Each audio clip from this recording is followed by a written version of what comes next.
So far, you guys have gone with the older team, which brings us to the second region, the Les Schwab Tire region. And I think these are named for the sponsors, not that these are the tire teams. And we start with the number 1 seed, which is this year's team, the 2014-2015 team, which, as we tape this, is 28-1, ranked 3rd in the country, I believe. Led, of course, by Kyle Wilcher, but with that incredible balance with Pangos and Wesley and Karnowski, Sabonis coming off the bench. And they're playing the 2007-2008 team, which was 25-8, lost to Davidson, which is looking better and better all the time as Steph Curry. So good. He's not bad. He's not bad. So what do we think about this year's team? I mean, it's a bit of an open question still, but boy, what an impressive inside game for sure. Yeah. Jeff, you played inside. What do you think about these big guys? Once in a while I went inside.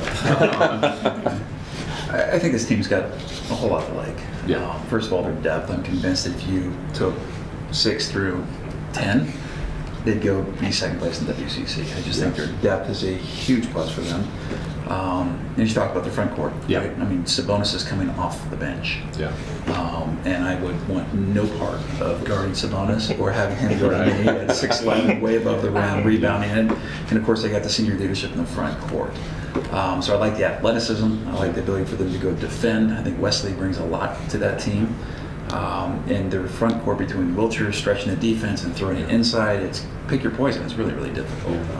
Clearly, I think they're one of the best teams that they've ever fielded. That said, I think Perkins added a lot to that team. Yeah. He was an athletic point guard that could get into the paint and put Pangos off the guard, so that was a big loss in my opinion. And obviously it hasn't slowed him down too much. Incredibly talented team. Tom, have you ever seen a team like this where I think of those step teams when it was pretty much the point guard looking for his jump shot, and now the ball goes inside almost every possession. It's fascinating, and I think that the big part of this team, you talk about the bigs, and you talk about Shemek and his ability to, he's developed so much, right? I mean, they double team him, he's finding guys. If they don't, and we saw a couple things. It was actually funny, against Washington State at the arenas when Shem's season, I thought, really got into high gear. They chose to just go one-on-one with him, and he went to town and scored 22, and I think he took a jump there, and I think he's done a great job. So yeah, and that's the thing I think that's really dangerous, is that you're at a point now where when everybody's following along and everything is clicking the way this team can click, you've got a big guy who can fight his way through double teams, you've got guys who can score, and then you had a guy, Byron Wesley. Yeah. I mean, that addition for this team, and his numbers have been really good, but I think, and Jim, you've seen it, I mean, he has a knack for making plays that nobody else in the team, and maybe nobody else in GU history, has been able to make. And that he can get into the paint, he can score at the rim, off-balance stuff. I mean, just a different dynamic than what Gonzaga's had. And then I've said this about 100 times, but talk about the senior leadership. I mean, you've got two guys who, in any other program in the country, just about, if you've got two seniors who've started for 4 years, would they be willing to take a back seat to 2 or 3 new guys coming in? And I think the answer is no. I mean, I think these guys have done a great job, Kevin and Gary, of bringing all these guys in and making this work. Right? I mean, you brought in a guy who's the leading scorer at USC in the Pac-12. You bring in a guy in Kyle Wilcher who, played for a national championship team. And this thing has just been as seamless as you can imagine. So I think these guys are really, really special. Stephanie, what do you think? Well, I say why live in the past? We're here. It's 2015. We should stick with our team. Right.